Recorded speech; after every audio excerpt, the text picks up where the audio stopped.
Hello students, कैसे हैं आप सभी लोग। आशा करता हूं कि ठीक होंगे। तो चलिए, आज हम लोग देखने वाले हैं 2.3 relation and function chapter class 11 का सभी क्वेश्चंस के आंसर्स। ठीक है, चलिए पहला क्वेश्चन ही देखते हैं।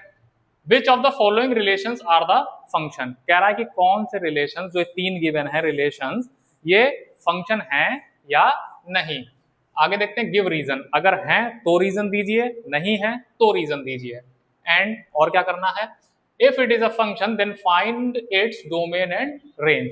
अगर फंक्शन है तो इसकी डोमेन और रेंज भी बताओ। तो चलिए स्टार्ट करते हैं, पहले पार्ट से देखते हैं, फर्स्ट वाला। ठीक है, अब conditions for a relation to be a function क्या कहता है, ये मैंने इंट्रोडक्शन में आपको बताया था। All the elements of set A must be mapped. अगर को जैसे मान लो यहां क्या कह रहा है, if R is such that defined from A to B. कोई रिलेशन है आर और वो ए से बी में डिफाइन हुआ है, वो ए से बी में डिफाइन हुआ है, तो आपको क्या करना है, अब चेक करना है। आपको देखना है all the elements of set A must be mapped. Set ए के सारे एलिमेंट्स मैप्ड होने चाहिए। तो सेट ए के एलिमेंट्स कहाँ लिखे होते हैं, ऑर्डर्ड पेयर में जो पहला हिस्सा होता है, जो पहला एलिमेंट होता है ऑर्डर्ड पेयर के अंदर, वो क्या होता है, सेट ए के एलिमेंट्स को रिप्रेजेंट करता है, और दूसरा वाला बी के एलिमेंट्स को। तो यहां लिख लीजिए 2, 5, 8, 11, 14 एंड 17, इतने ही एलिमेंट्स हैं। अच्छा, अब बी के एलिमेंट्स को उधर तरफ लिख दो। तो बी के एलिमेंट्स हैं कितने, 1 1 1 1 1 1। रिपीट हो रहा है तो एक ही बार 1 लिखोगे, रिपीट हो रहा है तो एक ही बार। एक सेट में कोई भी एलिमेंट्स की रिपीटेशन नहीं होती, सेट की डेफिनेशन नहीं होती है। Set is a well defined collection of distinct object. Distinct मतलब यूनिक, यूनिक मतलब एक सेट के अंदर वो एक बार ही एलिमेंट लिखा जाएगा। ठीक है, अब सबकी मैपिंग एक से ही हो गई, सबकी मैपिंग एक से ही हो गई।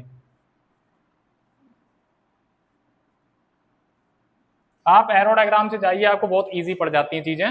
चलिए देखते हैं, all the elements of set A must be map. क्या सेट ए के सारे एलिमेंट्स की मैपिंग हो रखी है, हाँ हो रखी है, पहली कंडीशन फुलफिल हो गई। No elements of set A can be mapped with more than one element of set B. कह रहा है कोई भी सेट ए का एलिमेंट सेट बी के एक से ज्यादा एलिमेंट के साथ मैप्ड नहीं हो सकता। ठीक है, क्या दो की मैपिंग एक से है, हाँ है। क्या एक के अलावा किसी से है, नहीं है, सबका वही हाल है, तो दूसरी कंडीशन भी सेटिस्फाइड हो गई। लेकिन आपने कहा क्या रिवर्स पॉसिबल है, क्या रिवर्स पॉसिबल है कि बी का एलिमेंट जो है वो एक से ज्यादा एलिमेंट्स ऑफ सेट ए के साथ मैप्ड हो सकता है। तो यस, मैंने यहाँ पे लिख दिया है more than one element of set A, more than one element of set A can be mapped with the single element of set B. तो बहुत अच्छा एग्जांपल है ये रिलेशन किस कैटेगरी में चला जाएगा, ये फंक्शन की कैटेगरी में चला जाएगा। अब ये तीन कंडीशंस को अलग अलग पढ़ने की जरूरत नहीं है, अगर आपको रीजन देना है, गिव रीजन, तो आप रीजन में पता क्या लिखोगे, आप रीजन में क्या लिखोगे, एक सिंपल एक लाइन में लिख दो, इफ कोई रिलेशन आर है जो कहां से कहां डिफाइन हुआ है, ए से बी में, then all the elements of set A must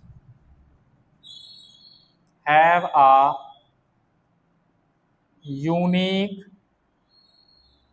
image in B। बात समझ आया। अगर कोई रिलेशन ए सेट से बी सेट में डिफाइन हुआ है, देन ऑल द एलिमेंट्स, देखो उसने यही कह दिया, इस स्टेटमेंट कह दिया है all the elements of set A, set ए के सारे एलिमेंट्स की मैपिंग होनी चाहिए। देखो है सही है, बिल्कुल सही। Must have a unique, unique मतलब सिंगल इमेज, यूनिक मतलब सिंगल इमेज। आप ये 3 बार नहीं लिखोगे, तीन स्टेप्स में नहीं लिखोगे रीजन, आप सीधे क्या लिख दोगे, if R is such that R is such that defined from A to B, then all the elements of set A must have a unique image in B। ठीक है, इसीलिए ये क्या हो गया, ये रिलेशन फंक्शन हो गया। अब इसको यहां स्टेटमेंट के तौर पर कैसे लिखोगे, yes yes, R is a function, yes,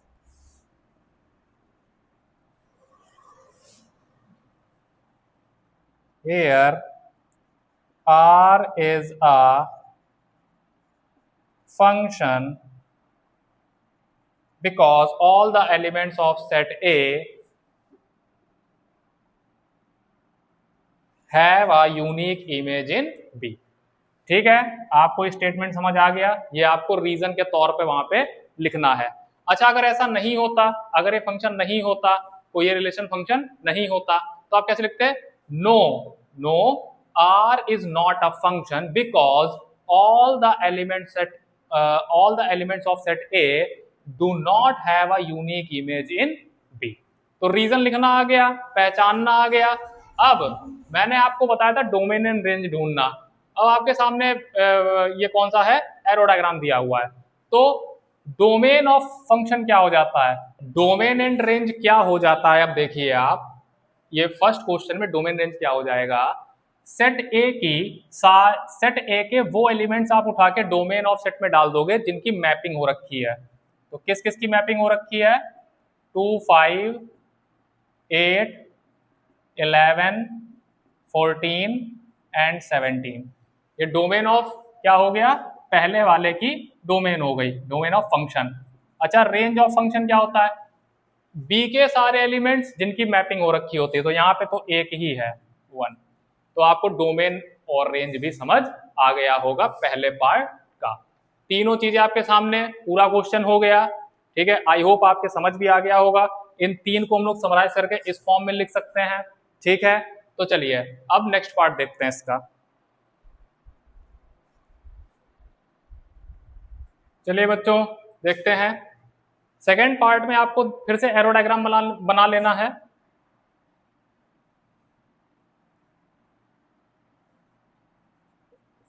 यहां से यहां डिफाइन हो रहा है रिलेशन 2, 4, 6, 8, 10, 12, 14। पहले आप ऑर्डर्ड पेयर के पहले एलिमेंट को देखेंगे और यहां पे इस सेट में लिख लेंगे।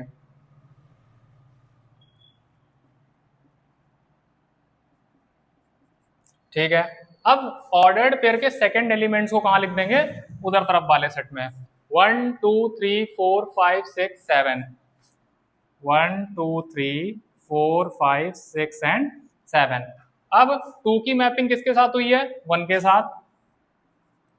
4 की मैपिंग 2 के साथ, 6 की 3 के साथ, 8 की 4 के साथ, 10 की 5 के साथ और 14 की 7 के साथ। ठीक है, अब आपको देखना है कि सारे एलिमेंट्स ऑफ सेट ए जो इस साइड सेट लिखा है उसके मैपिंग है? यस, मैपिंग है। अब दूसरा क्या आपको देखना है कि कोई सिंगल एलिमेंट ऑफ सेट ए कहीं एक से ज्यादा बार तो मैपिंग नहीं किए गया है।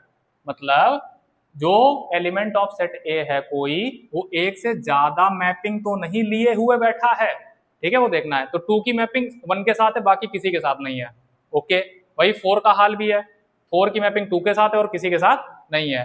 6 की मैपिंग 3 के साथ है और किसी के साथ नहीं है। ठीक है, बहुत अच्छा सिस्टम चल रहा है यहाँ पे। आगे चलें तो yes,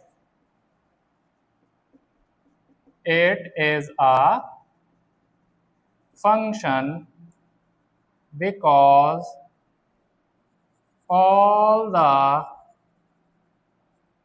elements of set A have a unique image in B। Image, pre image क्या होते हैं, सब कॉन्सेप्ट मैंने इंट्रोडक्शन में बताए थे। 1.2 और 1.1 का इंट्रोडक्शन मैंने साथ में ही ले लिया था। तो वहाँ बहुत सारी चीजें एक्सप्लेन करी हैं, डोमेन रेंज का कॉन्सेप्ट भी क्लियर किया है। तो अगर आपको चीजें नहीं समझ आ रही तो पहले वो वीडियो देख के आ जाइए, आपको एकदम चीजें क्लियर हो जाएंगी। फिलहाल मैं आगे की चीजें जितनी एक्सप्लेन कर सकता हूँ यहाँ पे वो कर रहा हूँ, नहीं तो वीडियो बहुत बड़ा हो जाएगा।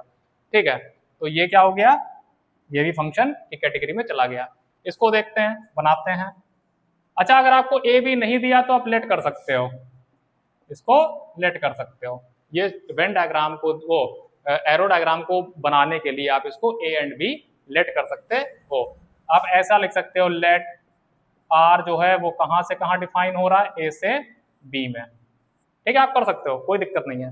इधर देखते हैं,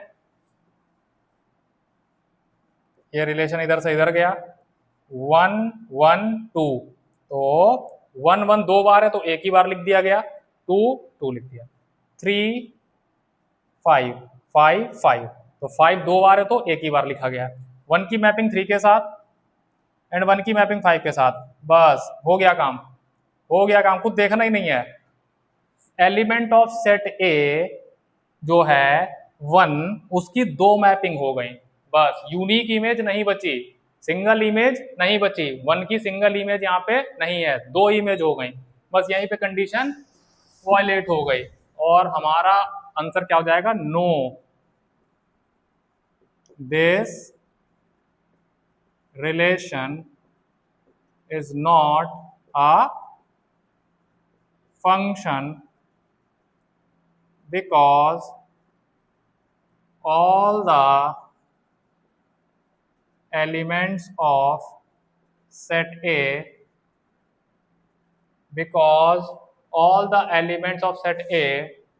do not don't have a unique मतलब क्या होता है, सिंगल इमेज इन बी। ठीक है, आई होप आपको ये समझ आ गया होगा। तो पहला क्वेश्चन ओवर हो गया है, चलते हैं नेक्स्ट क्वेश्चन पर। तो देखते हैं बच्चों second question, find the domain and range of the real function. तो मैंने 2.3 के इंट्रोडक्शन पार्ट में आपको रियल वैल्यूड फंक्शंस के बारे में बताया था और उनकी डोमेन और रेंज के बारे में भी आपको बताया था कि कैसे फाइंड करनी है। तो यहाँ पे डोमेन में क्या हो जाएगा, अगर आपको डोमेन ऑफ फंक्शन चाहिए, बेसिक मेथड मैंने बताया था, बेसिक मेथड मैंने वहां पे बताया था, और अगर एडवांस मेथड चाहिए तो आपको जब इनइक्वालिटीज आप पढ़ लोगे तो आपको चीजें और अच्छे से क्लियर हो जाएंगी, तो छोटे छोटे में डोमेन रेंज निकल जाती है। तो उसका मैं जब वो पढ़ा लूंगा इनइक्वालिटी, तो मैं आपको एक सेपरेट वीडियोस पे बना दूंगा डोमेन रेंज पे। फिलहाल आपको बेसिक मेथड भी आना चाहिए। चलिए देखते हैं डोमेन ऑफ फंक्शन कैसे निकालना है। तो मैंने कहा था कि यहां पे लिख देते हैं, डोमेन ऑफ फंक्शन होता क्या है, all possible values of x, और रेंज क्या होता है, all possible values of y। ठीक है, पॉसिबल वैल्यूज से मतलब क्या होता है, हम x एंड y की कोई वैल्यू पुट कर सकते हैं। रियल, देखो रियल वैल्यूड फंक्शन पहले तो क्या होता है, ऐसा फंक्शन जो रियल नंबर के सेट से रियल नंबर के सेट में ही डिफाइन होता है। ठीक है, तो आपका डोमेन का जो x एलिमेंट है, मतलब x की वैल्यूज कहां से आएंगी, रियल नंबर से आएंगी, और जो आपका y वाला y एलिमेंट है, मतलब सेट b जो होगा जिसमें रिलेशन डिफाइन हो रहा होता है, वो भी क्या होता है, वो उसकी वैल्यूज भी कहां से आ रही होती हैं, रियल नंबर के सेट से आ रही होती हैं। ठीक है, अब हमें x और y की पॉसिबल, ये पॉसिबल वैल्यूज का मैंने वहां भी कॉन्सेप्ट बताया था। पॉसिबल वैल्यूज का मतलब होता है कि आप वो वैल्यूज हटा देंगे जिससे जो फंक्शन का वैल्यू है, जो फंक्शन का वैल्यू क्या हो जाए, या तो रूट के अंदर नेगेटिव हो जाए, ये इमेजिनरी हो जाता है, रियल नंबर की सेट की कैटेगरी से बाहर हो जाता है, और या फिर क्या हो जाए, न्यूमरेटर अपॉन जीरो हो जाए, न्यूमरेटर अपॉन जीरो। इन दो को बचाना है, इन दो को बचा लेना है। बचा लेना मतलब ऐसी वैल्यूज x या y की नहीं डालनी है कि यहां तक आप पहुंच जाएं। ठीक है, इतना समझ आ रहा है। तो चलिए पहला क्वेश्चन देखते हैं। मॉडुलस के अंदर x लिखा हुआ है। अच्छा, मॉडुलस का तो यहाँ कोई जिक्र ही नहीं है। रूट का चलो ये क्वेश्चन मिल गया, रूट वाला है। न्यूमरेटर अपॉन जीरो जब फ्रैक्शन आएगा, रेशनल फंक्शन आएगा तब देखेंगे। ठीक है, a अपॉन बी वाला या p अपॉन क्यू वाला जब फंक्शन आएगा तब देख लेंगे। फिलहाल ये दोनों ही कंडीशन यहाँ पे अभी दिक्कत नहीं कर रही हैं। तो आप x की क्या क्या कर सकते हो, x की कोई भी वैल्यू डाल सकते हो। x जो है वो रियल नंबर से उठा के कुछ भी डाल सकते हो, 1 2 3 4 5 6 बाहर आ जाएगा। बाहर जो आएगा, जैसे आपने 1 डाला तो क्या आ जाएगा, 1 बाहर आएगा और साथ में माइनस आ जाएगा। ठीक है, कोई दिक्कत नहीं है, बस ये दो कंडीशन नहीं आनी चाहिए। ठीक है, तो यहां पर तो x को हम पूरा का पूरा रियल नंबर रख सकते हैं। तो पूरा का पूरा रियल नंबर क्या कह सकते हैं, हमारा आंसर हो जाएगा। ठीक है, x की कुछ भी वैल्यू रख सकते हैं। अब रेंज ऑफ फंक्शन, रेंज क्या होता है, जो निकल के आता है। अच्छा, इसी को तुम ऐसे भी तो लिख सकते हैं, ऐसे भी तो लिख सकते हैं, fx को y लिखा जा सकता है, fx को y लिखा जा सकता है। क्यों लिखा जा सकता है, जब हम किसी फंक्शन का ग्राफ ड्रॉ करते हैं तो x पर आती हैं ये x वाली x, ये जो x एक्सेस होता है उस पर x की वैल्यूज आती है, मतलब डोमेन के एलिमेंट्स को यहाँ पे रिप्रेजेंट किया जाता है। और यहाँ पे किसको रिप्रेजेंट किया जाता है, जो fx की वैल्यूज आ रही होती हैं, जो इधर रखने के बाद जो वैल्यूज इसकी आ रही होती हैं उसको हम y एक्सेस पे डिनोट करते हैं। इसीलिए इसको हम लोग क्या कह सकते हैं, y is equals to fx, y is equals to fx कह सकते हैं। तो अब देखिए y की, अब y की वैल्यूज पॉसिबल क्या होंगी, अंदर आप कुछ भी रखोगे, बाहर तो वो नेगेटिव ही आ जाएगा।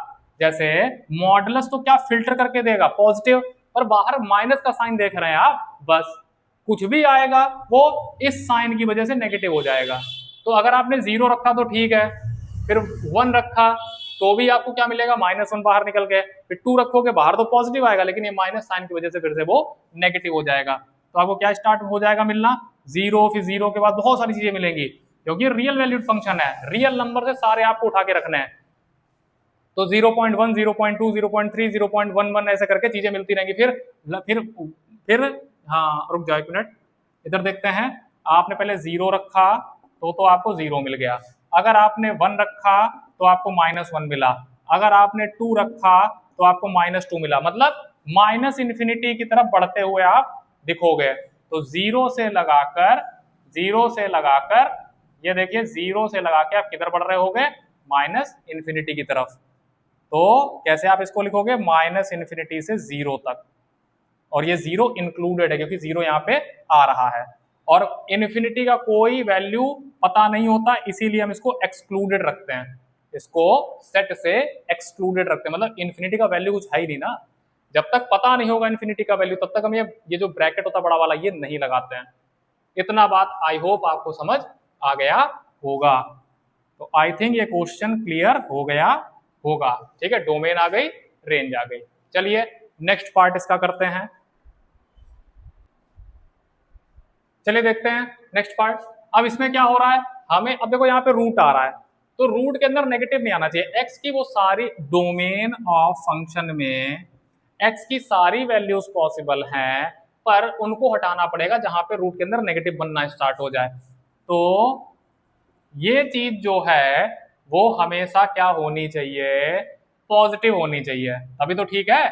तो बनाते हैं इसको, अगर हम 9, देखो x की वैल्यू अगर 0 रखें तो 9 मिल जाएगा, पॉजिटिव है, ठीक है।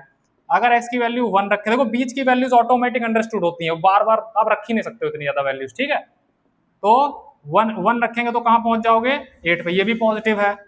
उसके बाद अगर 2 रखेंगे तो भी 5 आ जाएगा, पॉजिटिव है। अगर 3 रखेंगे तो 0 आ जाएगा, ये भी अभी तक ठीक है, नेगेटिव नहीं है। अब इसके ऊपर 3 के ऊपर आप जैसे बढ़ोगे 3.0001 भी बढ़ जाओगे, 3.001 भी बढ़ जाओगे, तो इसका जब स्क्वायर करोगे तो वो 9 से बड़ा हो जाएगा, मतलब जितनी वैल्यू आएगी बहुत छोटी होगी पर वो रूट के अंदर नेगेटिव कर देगी। तो आपकी लिमिट कहाँ पे रुक गई, देखो अच्छा एक चीज और है, यहाँ पे आप एक और चीज करके देख सकते हैं। 0 का तो 9 मतलब 3, देखो ये अंडर रूट लगा हुआ है तो ये कैसा आ जाएगा 3, ठीक है। उसके बाद ये देखो यहाँ पे हम लोग क्या रख रहे हैं, x की वैल्यूज, ये सब ये क्या है, x की वैल्यूज, देखो तो x की वैल्यूज कहाँ जाती है, डोमेन ऑफ फंक्शन में, ठीक है। और ये जो आ रही हैं, ये जो बाहर आ रही हैं, यही क्या है, y की वैल्यूज, या इसी को क्या कह देते हैं, fx, ठीक है। अच्छा ये क्या जाएगा 2√2, इसका ही कुछ वैल्यू होगा, कैसे 2 इंटू √2 की वैल्यू 1.414 करके होती है, तो ये भी कुछ आएगी वैल्यू, ठीक है। फिर उसके बाद ये √5 आ रहा है, इसका भी कुछ ना कुछ वैल्यू होगा, मतलब पॉजिटिव चल रहा है पर कुछ ना कुछ वैल्यू होगा, और ये तो 0 ही आ गया, ठीक है। 3 से छोटा ये है, तो देखो ये कुछ वैल्यू होगा, फिर यहाँ पे आई है इसका कुछ वैल्यू होगा। अच्छा √5 की वैल्यू क्या होती है, 2.236 के अप्रोक्स ही आती है, 2.236 कुछ ऐसा। अच्छा इसका वैल्यू देख लो, 2 4 जा 8, 2 1 जा 2, 2 4 जा 8 एंड 2। तो आपको ये देखिए वैल्यूज क्या हो रही हैं, डिक्रीज हो रही हैं।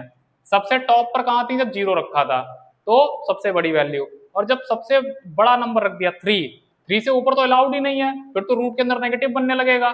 तो सबसे बड़ा नंबर यहाँ पे 3 पॉसिबल हो सकता है, आपका सबसे बड़ा नंबर यहाँ पे 3 पॉसिबल हो सकता है, और वहां पे 0 मिल रहा है, सबसे छोटा वैल्यू। अच्छा एक चीज और है, अगर हम लोग यहाँ पे -1 का स्क्वायर कर दें तो भी चीजें वही हो जाएंगी, तो भी चीजें यही आंसर में आएंगी। भाई -1 का स्क्वायर ये +1 हो जाएगा, बाहर निकल जाएगा तो फिर से 8 मिलेगा, अंडर रूट लगा दीजिए तो आपको क्या हो जाएगा, यही मिल जाएगी वैल्यू। ठीक है, तो आप क्या कर सकते हैं, आपको देखना है कि लाइन के, भाई रियल वैल्यूड फंक्शन है तो 0 के इधर भी चेक करना पड़ेगा और 0 के उधर भी चेक करना पड़ेगा, दोनों तरफ चेक करना पड़ेगा, क्योंकि नंबर लाइन तो पूरा है और थोड़ा सा आपको आइडिया लेके भी चलना पड़ेगा। ये पॉजिटिव इन्फिनिटी, ये नेगेटिव इन्फिनिटी। अब क्या हो रहा है, जब तक हम लोग 0 की इस रेंज में रहे, -3 के 3, ये हमने क्या करी, x की वैल्यूज रखी, तब तक नेगेटिव नहीं आया, तब तक रूट के अंदर नेगेटिव नहीं आया। लेकिन जैसे 3 से आगे बढ़े, आप 4 रख के देखो, यहाँ पे कितना हो जाएगा, 16 हो जाएगा, 9 - 16 माइनस का 7। आप 3 से एक भी पॉइंट आगे बढ़ जाएंगे तो नेगेटिव वैल्यूज आने लगेंगी। वही हाल इधर भी है, -3 से आप जब बैक जाएंगे तो आपकी जरा सा बढ़ने पे, पॉइंट भी बढ़ने पे, फिर से आपके रूट के अंदर नेगेटिव वैल्यूज आनी स्टार्ट हो जाएंगी। तो डोमेन हमारा क्या हो गया, -3 से +3 तक सारे के सारे रियल नंबर्स। अच्छा अब देखते हैं रेंज ऑफ फंक्शन, हमें क्या देखने को मिलेगा, हर बार इन्हीं के बीच वैल्यूज देखने को मिलेंगी, 0 से लगाकर 3 तक ही वैल्यूज बाहर आएंगी, चाहे नेगेटिव रख दो, चाहे नंबर को पॉजिटिव रखो, चाहे ये नेगेटिव रखो और चाहे इधर से पॉजिटिव रखो, वो वैल्यू अपने आप को रिपीट कर देंगे। 0 से 3 तक आप जब रखोगे तो जो भी वैल्यूज आएंगी वही इधर भी आएंगी, 0 से -3 तक रखने पे, तो आपको इसके अलग कुछ भी नहीं मिलेगा, fx की वैल्यू इसके अलग नहीं मिलेगी। और fx की वैल्यूज को हम लोग क्या कहते हैं, y। इतना बात समझ आ गया, तो रेंज ऑफ फंक्शन क्या हो जाएगा, ये। ठीक है, आई होप आपके समझ आ गया होगा ये पार्ट। चलिए स्टूडेंट्स थर्ड क्वेश्चन देखते हैं। A function f is defined by, ये रहा फंक्शन आपका, लिख लो। ठीक है, write down the values of, 3 parts given है इसके। तो ये बहुत इजी क्वेश्चन है, आपको देखो यहाँ पे f और जहां पर x लिखा है, जहां पर x लिखा है वहां पे क्या पूछ रहा है कि 0 अगर रख दें तो वैल्यू क्या आएगी। तो आपको कुछ नहीं करना है, जहां जहां ये रहा आपका फंक्शन, ठीक है, जहां जहां x लिखा है वहां वहां आप 0 लिख देंगे, क्योंकि यहां पर भी x की जगह क्या लिख दिया गया है, 0। तो क्या हो जाएगा, ये तो 0 ही हो जाएगा, -5 इज इक्वल टू -5, ये वैल्यू आ गया, बहुत इजी। 7 रख दीजिए, जहां पे x लिखा है वहां पे 7 रख दीजिए, तो दूसरी तरफ भी जहां पर x लिखा है वहां पे 7 ही रखा जाएगा। तो 14 - 5 9, ये आ गया।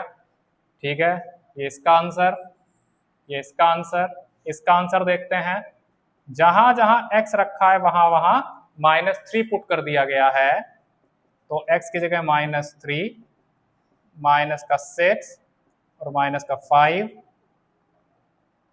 तो क्या हो जाएगा, माइनस का 11। आई होप आपको इजी क्वेश्चन था, ये समझ आ गया होगा। चलिए आगे बढ़ते हैं। चलिए बच्चों फोर्थ क्वेश्चन देखते हैं, क्या कह रहा है, फंक्शन t, कोई फंक्शन क्या है, t है, ये गया इधर से इधर, फंक्शन t। आगे क्या कह रहा है, मैप्स, मैपिंग करता है किसकी, temperature in degree Celsius, temperature in degree Celsius into temperature in Fahrenheit, into temperature in Fahrenheit. Degree Celsius के सेट से फ़ारेनहाइट वाले सेट में ये मैपिंग कर रहा है। कौन कर रहा है, जिसका नाम है फंक्शन टी। आगे देखते हैं इज डिफाइंड बाय, और इससे इसका डिफाइन किया गया है। इस फंक्शन का डेफिनेशन क्या है, T C is equals to 9c/5 plus 32। आपको ये फंक्शन की डेफिनेशन मिल गई। अच्छा, क्या कह रहा है आगे, क्या कह रहा है, हाँ फाइंड, आपको ढूंढने के लिए कह रहा है कुछ चीजें। क्या चीजें, तो पहली चीज कह रहा है टी 0 दीजिए। तो आप जहां जहां सी लिखा है वहां वहां 0 लिख देंगे, जहां जहां सी लिखा है वहां वहां 0 लिख देंगे। बहुत घबराने की जरूरत नहीं, बहुत इजी पार्ट होते हैं ये। 0 के अपॉन में कुछ भी आ जाए वो 0 हो जाता है, और प्लस 32 आपका आंसर क्या हो गया, 32। इसका सेकेंड पार्ट देखते हैं क्या पूछा गया है, T28। तो चलिए कर ही देते हैं, यहाँ पे जहां जहां सी था वहां वहां 28 लिख दीजिए।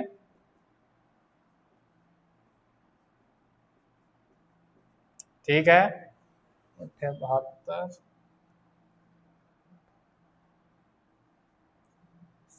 25। इसकी कटिंग वटिंग करना चाहो तो कर सकते हो। 5 फिर उसके बाद 50.4 प्लस 32 तो 82.4। अच्छा ठीक है।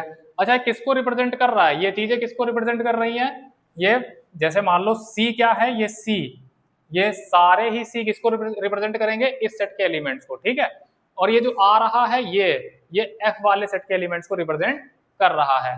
मान लीजिए सी का वैल्यू अगर 0 डाला है तो आपको क्या मिला था, 32। ऐसे मैपिंग आप कर दोगे, 28 डालने पे ये दिखा दोगे। ठीक है, और अगर इसका एलसीएम अगर मान लो पॉइंट में ना देकर 72 से 18 इतना, अगर मान लो पॉइंट में ना देकर फ्रैक्शन में पूछ ले तो आप इसका एलसीएम ले लोगे, यहाँ तो 1 होगा, तो 252 प्लस 10 15 16 कैसे इसको शो कर दोगे, 28 की मैपिंग किससे हो गई, 412/5। ठीक है, और क्या पूछा गया है क्वेश्चन में, -10 पर भी पूछा गया है। अगर सी की जगह -10 लिख दोगे तब क्या आंसर आएगा, तो लिख दो -2 और -18 प्लस 32, और 32 में से 18 चले गए तो आपका 14 बचा। तो माइनस अगर 10 इधर रखोगे तो आपका 14 से जाके मैप्ड हो जाएगा। ठीक है, और लास्ट वाला भी कुछ पूछा गया है, the value of C when T C is equals to 212। Last वाला यहां कर लेते हैं, फोर्थ पार्ट, जब ये कितना है, T C is equals to 212 करके दिया गया है। तो किसकी वैल्यू पूछ रहा है, वैल्यू ऑफ सी, ये बतानी अगर ये गिवन है। तो देख लेते हैं, टी सी है क्या, ये रहा 9c/5 प्लस 32 212, उधर गया तो नेगेटिव हो जाएगा, नेगेटिव हुआ तो ये बचेगा कितना, पहले देख लो, 212 में से पहले 12 घटा दो, ये 180 के लमसम आ जाएगा। फिर 5 उधर जाएगा क्रॉस मल्टीप्लाई में, और नीचे ये आ जाएगा 9, ये 20 और ये 100, आपका वैल्यू कितना आ जाएगा, 100। ठीक है, इसका मतलब क्या हुआ, इसको कैसे रिप्रेजेंट करोगे, सी का वैल्यू 100 है तो एफ का वैल्यू इसने किसने यही तो एफ को रिप्रेजेंट कर रहा था, तो 2 1। आई होप आपको समझ आ गया होगा। इसमें अगर डोमेन रेंज पूछता तो भी आप बता देते, ये सारे एलिमेंट्स डोमेन में चले आते, ये सारे रेंज में चले आते। को डोमेन पूछता तो भी आप बता देते, कोई दिक्कत वाली बात नहीं है। तो आई होप आपको पूरा क्वेश्चन समझ आ गया होगा। चलिए बच्चों लास्ट क्वेश्चन देखते हैं। Find the range of the following functions. अब फंक्शन कहां से कहां डिफाइन है, अभी कुछ भी नहीं बताया गया। इसका मतलब है क्या है, रियल वैल्यूड फंक्शन है, आर से आर में डिफाइन हुआ है। इतना बात क्लियर है आपको? ठीक है, आगे चलते हैं, पहला पार्ट देखते हैं क्या कह रहा है। ठीक है, देखते हैं भाई, इसको यहां लिख लेते हैं।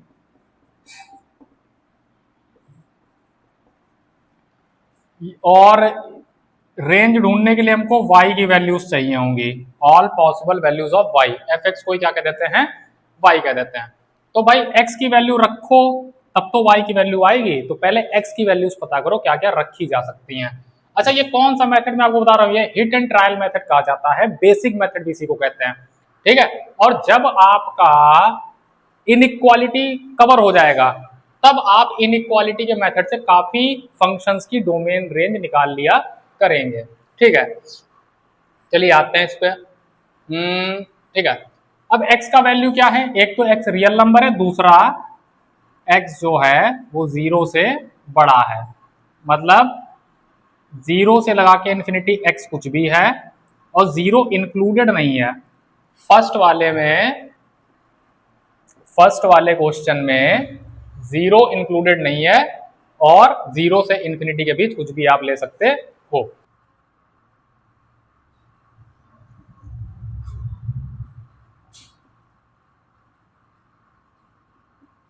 इसके बीच भी कई सारे नंबर्स आएंगे क्योंकि रियल नंबर्स की बात चल रही है, पर हमको एक आइडिया लेना होता है कि क्या हो सकता है।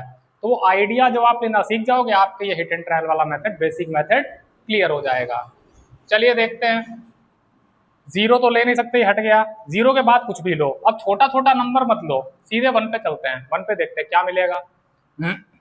अच्छा, एक चीज और है, चलो 0 के तुरंत बाद ले लो एक नंबर, जैसे मैंने लिया 0.000 और इन्फिनाइट टाइम्स 1 -3। अच्छा, ये क्या वैल्यू आएगी, ये एक बहुत छोटी वैल्यू आएगी। क्या आएगी, एक बहुत ही ये 2x -3 है, नहीं थोड़ा सा हम लोगों ने गलत लिख लिया है। ये फंक्शन ये नहीं है, फंक्शन क्या है 2 - 3x, 2 - 3x। तो यहां पर भी ठीक कर लो, 2 - 3x, 2x - 2 - 3x, 2 - 3x। तो ये वैल्यू यहाँ पे नहीं, यहाँ पे रखनी है। ठीक है, अब बात को समझो, अब बात को समझो क्या होने वाला है यहाँ पे। अब जब 2 से बहुत छोटा वैल्यू, जब इसकी मल्टीप्लाई होगी तो ये क्या आ जाएगा, बहुत छोटा वैल्यू, बहुत ही छोटा वैल्यू। यहाँ पे 1 की जगह 3 लिख जाएगा। तो क्या, देखो अब ये वैल्यू 2 तो नहीं रहा भाई। अगर आप 2 से बहुत छोटा नंबर भी घटा दोगे, बहुत छोटा नंबर भी घटा दोगे तो वो 2 तो नहीं रहा, वो 1.99999 इन्फिनाइट टाइम्स हो जाएगा, पर वो 2 नहीं रहेगा। ठीक है, इसका मतलब अब ये पहला नंबर जो है वो आपको 2 नहीं मिलेगा। ठीक है, बहुत बढ़िया। मतलब इसका मतलब समझ रहे हो, ये हम लोग क्या निकालने वाले हैं, ये y का वैल्यू तो निकाल रहे हैं, इसको सॉल्व करके y का वैल्यू तो निकल रहा है। ठीक है, अब तो y का वैल्यू, ये जो 2 है, ये जो 2 है वो y का वैल्यू नहीं हो सकता। 2 जो है वो y के इक्वल नहीं हो सकता। ये बात समझ आ गया? ठीक है, बहुत बढ़िया। अब आगे चलते हैं। अब इसमें आप कुछ भी रखिए, अब इसमें आप कुछ भी रखिए, जितना बढ़ाते जाओगे, जितना बढ़ाते जाओगे, जैसे इधर से 2 से तो माइनस करना ही है, 2 से तो माइनस करना ही है। अब बढ़ाना स्टार्ट करिए, जैसे 0.01 कर देते हैं, मान लो इतना बड़ा नहीं ले जाते हैं, इतना कर देते हैं, ये कितना आ जाएगा 1.9 के करीब आ जाएगा। फिर आगे बढ़िए, 0.2 कर दो तो ये 1.18 के लमसम आ जाएगा। ठीक है, अब ये घटना स्टार्ट होगा, अब ये घटना स्टार्ट होगा। और कहाँ चला जाएगा, और इसमें आगे बढ़ते चले जाओ, 2 पे चले जाओ, जैसे पूरा पूरा अगर 1 कर दो तो 1 हो जाएगा, फिर 2 कर दो तो क्या हो जाएगा, 0 हो जाएगा। फिर अब देखो यहाँ पे, और जैसे 2 से ऊपर बढ़ेंगे तो क्या क्या होना स्टार्ट हो जाएगा, नेगेटिव होना स्टार्ट हो जाएगा। ठीक है, और ऊपर बढ़ेंगे तो नेगेटिव होना, नेगेटिव नंबर और बड़ा होने लगेगा। अच्छा, और आगे बढ़ जाओ, जैसे 1000 लिख दो तो -99, वो 999। अब ये चीजें और बड़ी होने लगी, और बड़ा नंबर कर दो यहाँ पे x। देखो एक तो x क्या है, पॉजिटिव ही रहेगा, जिसमें 0 इंक्लूडेड नहीं रहेगा, तो पॉजिटिव वैल्यू रखते चले जा रहे हैं, और रख दो। कितनी बड़ी रख दोगे तो -999 कुछ ऐसा, मतलब बहुत सारा, बहुत बहुत बहुत बड़ा वैल्यू आने लगेगा। ठीक है, बहुत ज्यादा नेगेटिव में बड़ा वैल्यू आने लगेगा। ठीक है, और ये इतना बड़ा वैल्यू हो जाएगा कि ये नेगेटिव इन्फिनिटी को अप्रोच कर रहा होगा। कौन, y का वैल्यू। कौन, y का वैल्यू। y का तो वैल्यू हम लोग निकालने चल रहे हैं। तो आई होप आपके समझ आ रही होगी बात मैं कहना क्या चाह रहा हूँ। हिट एंड ट्रायल में आपने क्या करके देखा कि आपने, जब हमारे पास डोमेन यही है, ठीक है, तो हमने डोमेन से स्टार्टिंग कर दी वैल्यूज पुट करने की, किसमें, फंक्शन में।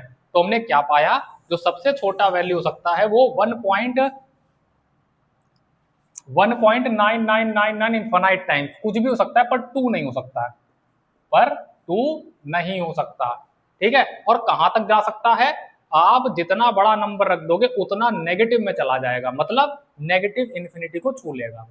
ठीक है, नेगेटिव इन्फिनिटी की तरफ अप्रोच करेगा, सॉरी छू नहीं लेगा, अप्रोच करेगा।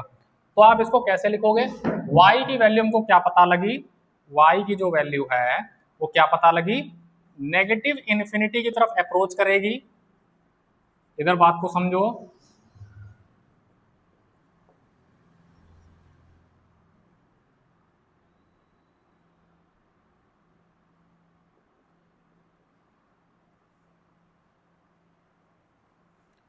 ये जो y का वैल्यू चलेगा, जो y का वैल्यू चलेगा वो कहां से चलेगा, एक तो 2 इंक्लूडेड नहीं रहेगा, क्योंकि 2 कभी आएगा ही नहीं। ठीक है, 0 रख ही नहीं सकते यहाँ पे, अगर 0 रख दे तो 2 आ जाएगा, पर 0 इंक्लूडेड नहीं है। अब 0 के एक भी पॉइंट आगे अगर हम लोग बढ़े तो 2 तो नहीं मिलेगा, मतलब 2 इंक्लूडेड नहीं रहेगा, और फिर धीरे धीरे किधर अप्रोच करेगा, नेगेटिव इन्फिनिटी की तरफ। तो y का वैल्यू -इन्फिनिटी से, -इन्फिनिटी जो कि इंक्लूड नहीं होगा, से 2 तक, और 2 भी इंक्लूड नहीं होगा। और इसी को तो हम लोग y की वैल्यूज को तो क्या कहते थे, रेंज ऑफ फंक्शन। ये आपको बेसिक मेथड ये आना चाहिए, बहुत छोटे जब न्यूमेरिकल्स आएंगे ऐसे इस पर बेस्ड, डोमेन एंड रेंज पर, रियल वैल्यूड फंक्शंस के, तो आपको ये बेसिक मेथड आना चाहिए। इनइक्वालिटी का मेथड तो बहुत बाद में लगता है, ठीक है, जहां पे बहुत हार्ड फंक्शंस आते हैं। आई होप आपके समझ आ गया होगा। चलिए आगे क्वेश्चंस पे चलते हैं। तो देखो भाई, सेकंड पार्ट क्या कह रहा है, हमें फंक्शन गिवन है, इसको हम लोग क्या लिख सकते हैं, y, fx को क्या लिख सकते हैं, y + 2। क्या कह रहा है, x r से आ रहा है, तो x बिलोंग्स टू r का मतलब क्या है, x बिलोंग्स टू r का मतलब क्या है, आप -इन्फिनिटी से +इन्फिनिटी तक कोई भी नंबर उठा सकते हो। तो चेक करते हैं भाई। अब देखो यहाँ पे x² लिखा है, आप यहाँ पे कुछ भी नंबर अंदर डालोगे, चाहे नेगेटिव पे डालो चाहे पॉजिटिव पे डालो, वो हमेशा आपको पॉजिटिव ही देगा। और पॉजिटिव की स्टार्टिंग आपको कहाँ से हो जाएगी, 0 से हो जाएगी। तो सब पॉजिटिव से जो पहले नंबर, पॉजिटिव का जो पहला नंबर मिलेगा वो 0 मिलेगा, फिर क्या हो जाएगा, फिर 1, फिर 2, अच्छा 0 के बीच भी कई सारे नंबर आएंगे, फिर 1 और 2 के बीच कई सारे नंबर आएंगे, फिर 2 और 3 के बीच कई सारे नंबर आएंगे, और ये चलता रहेगा। इसका मतलब क्या हुआ, आप यहाँ पे कुछ भी डालो, जैसे सबसे छोटा नंबर आप क्या डाल सकते हो, मतलब सबसे ये y के लिए, y की सबसे छोटी वैल्यू के लिए आप 0 डाल सकते हैं यहाँ, बस ये 2 ही दे देगा। ठीक है, अगर आपने नेगेटिव तरफ गए, अगर आप 0 से नेगेटिव की तरफ बढ़े तो क्या होगा, अब ये देखो ये स्क्वायर लगा हुआ है, तो जब भी नेगेटिव का स्क्वायर होगा तो वो पॉजिटिव ही बाहर आ जाएगा, और वो 2 से बड़ा ही आएगा। चाहे आप 0, अगर आप एक लैंडमार्क यहाँ पे ले लो 0 पर, तो आप चाहे इधर बढ़ो और कोई भी x से उठा लो, कोई भी x की वैल्यू उठा लो, ठीक है, और उसको जब फंक्शन में पुट करोगे तो 2 से बड़ी ही आएगी। और जब इधर चलोगे तब भी कोई भी आप x की वैल्यू चूज कर लो, तब भी आप कोई भी x की वैल्यू चूज कर लो नंबर लाइन से, आपको ये फंक्शन में डालने के बाद 2 से बड़ी ही मिलेगी। आप खुद ही आइडिया लगा सकते हो, 2 रखोगे तो 2 2 जा 4 प्लस 2 6 आ जाएगा, 3 रखोगे तो 3 3 जा 9 प्लस 2 11 आ जाएगा, ठीक है। इसका मतलब आपको y की सबसे छोटी वैल्यू क्या मिलेगी, 2 मिलेगी पॉजिटिव का। इतना बात समझ आया, ठीक है। और सबसे बड़ी वैल्यू क्या मिल सकती है, अच्छा ये किस पे मिलेगी, 0 पे मिलेगी। और सबसे बड़ी वैल्यू क्या मिल सकती है भाई, कितना भी आगे आप जा सकते हो, यहाँ पे आप जितना बड़ा नंबर रख दो, यहाँ पर आप चाहें जितना बड़ा नंबर रख दो, ठीक है, तो क्या हो जाएगा, इन्फिनिटी। तो y का value hit and trial method या बेसिक मेथड से कितना आ गया, 2 से लगा के पॉजिटिव इन्फिनिटी। आई होप आपके समझ आ गया होगा। चलिए लास्ट वाला देख लेते हैं, ये तो बहुत इजी है। क्या कह रहा है, जो डोमेन है ना, वो डोमेन जो है x बिलोंग्स टू r है, रियल नंबर से बिलोंग कर रही है, ठीक है भाई। x की वैल्यूज को तो डोमेन कहा जाता है, मिल गई हमें, ठीक है। आगे देखते हैं यहाँ पर क्या क्या रख सकते हैं, x की वैल्यू देखो, अगर आपको यहाँ डोमेन भी चाहिए तो भी आप देख लो, डोमेन x की सारी वैल्यूज को नहीं कहा जाता, पहले बात तो ये है, x की सारी वैल्यूज को डोमेन नहीं कहा जाता है। मैपिंग देखी जाती है, ठीक है, मैपिंग देखी जाती है, उसके बाद जो मैप्ड होते हैं एलिमेंट्स उनको डोमेन के सेट में डाला जाता है। अब यहाँ देखते हैं, अगर डोमेन बताना चाहे तो यहाँ x की वैल्यू आप कुछ भी डाल सकते हो, ना रूट का झंझट है यहाँ पे, ठीक है, ना ही रूट का झंझट है, समझ आ रहा है, और ना ही न्यूमरेटर अपॉन 0 का झंझट है, ना p अपॉन क्यू फॉर्म में फ्रैक्शन है, वो आपका p अपॉन क्यू फॉर्म में फंक्शन है, और ना ही रूट के अंदर है। तो आप कुछ भी डालो, कुछ भी, अगर आपसे डोमेन ही फंक्शन की पूछ दी जाए तो पूरा का पूरा रियल नंबर, पूरा का पूरा रियल नंबर। यहां से समझ आया, अगर ये p अपॉन क्यू की फॉर्म में होता तो देखना पड़ता, ठीक है, इस रियल नंबर से कुछ चीजें हटानी पड़ती। अच्छा अब क्या हो गया, y is equal to x. अब जब x की वैल्यू कुछ भी हो सकती है तो y की वैल्यू तो जस्ट उसके इक्वल है, तो y की वैल्यू को क्या कहते हैं, रेंज ऑफ फंक्शन, और ये भी कुछ भी आएगी, जितनी x की वैल्यूज आएंगी उतनी y की वैल्यूज आएंगी, तो ये भी रियल नंबर का सेट ही हो जाएगा। आई होप आपको एक्सरसाइज समझ आई होगी, ठीक है। आप इनको, ये जो रियल वैल्यूड फंक्शंस की जो डोमेन रेंज होती है उस पर आपको थोड़ी सी प्रैक्टिस करनी पड़ेगी और आपके चीजें समझ आ जाएंगी। प्रैक्टिस तो भाई चाहिए होगी, ठीक है। थैंक यू, आगे बढ़ते हैं।